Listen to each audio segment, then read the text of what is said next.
Hi Frog Room friends, Teacher Anna here. Since today is National Crayon Day, I thought we'd read Harold and the Purple Crayon. Teacher Brady helped me pick out the book to read today.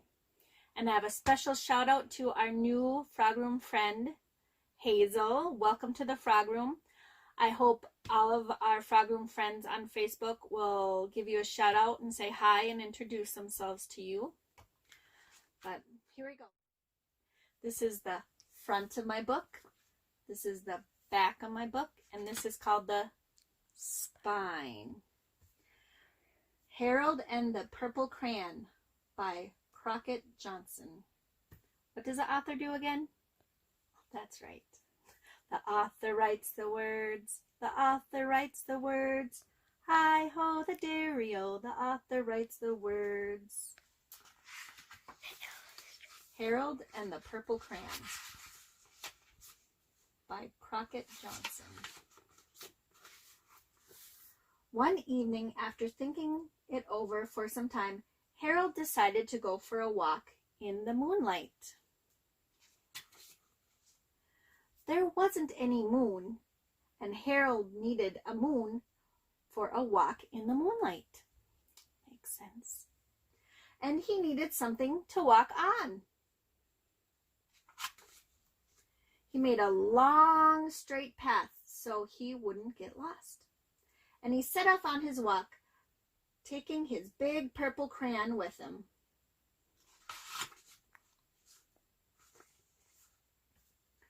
But he didn't seem to be getting anywhere on that straight, long path.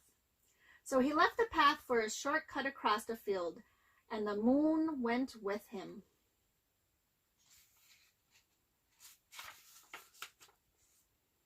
The shortcut led right to where Harold thought a forest ought to be. He didn't want to get lost in the woods, so he made a very small forest with just one tree in it. It turned out to be an apple tree. The apples would be very tasty, Harold thought, when they got red, because right now they're purple with this purple crayon. So he put a frightening dragon under the tree to guard the apples. It was a terribly frightening dragon. It even frightened Harold. He backed away. His hand holding the purple crayon shook.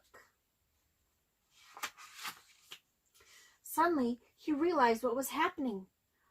But by then, Harold was over his head in an ocean.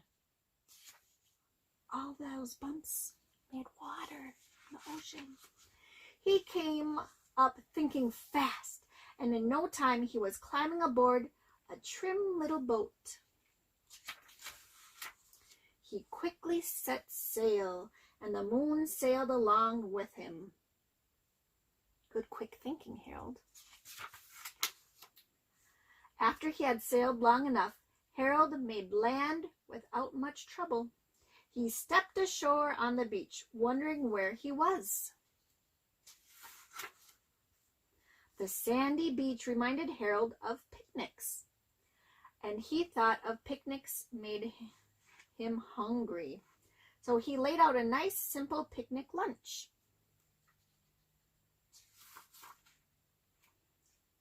Let me get this page. There was nothing but pie. But there were all 9 kinds of pie that Harold liked best. Pie does sound good. And a picnic, too, once all the snow melts. When Harold finished his picnic, there was quite a lot left.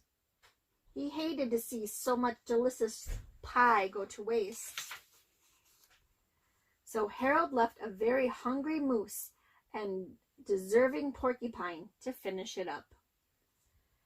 And off he went, looking for a hill to climb to see where he was. Harold knew that the higher he went, the farther he could see, so he decided to make the hill into a mountain. If he went high enough, he thought he could see the window of his bedroom. He was tired and he felt he ought to be getting to bed. He hoped he could see his bedroom window from the top of the mountain. He went up so high, he went past the moon. But as he looked down over the other side, he slipped, and there wasn't any other side of the mountain. He was falling in thin air.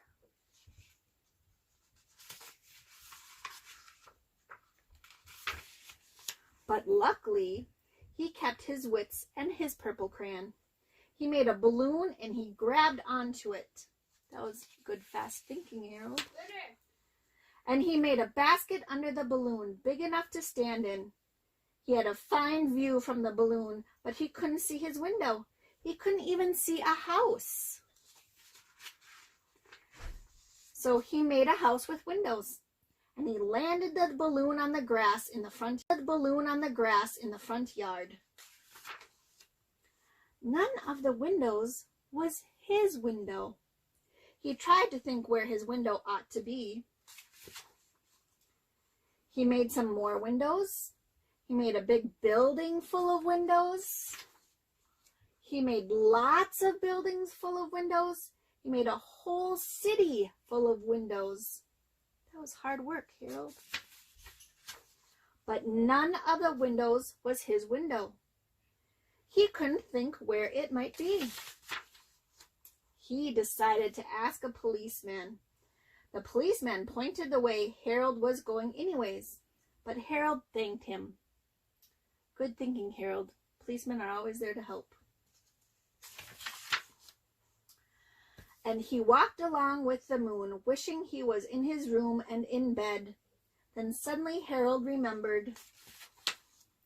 He remembered where his bedroom window was when there was a moon. It was always right around the moon.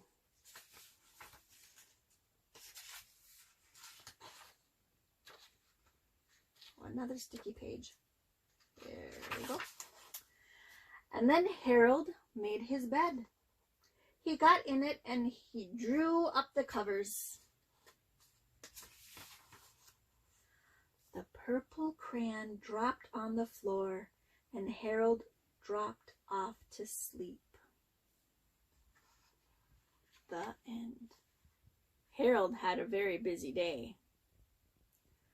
Remember to show us what you make with your crayons and count them today for National Crayon Day. And hi, Hazel. We hope to get to meet you someday in person. Good night.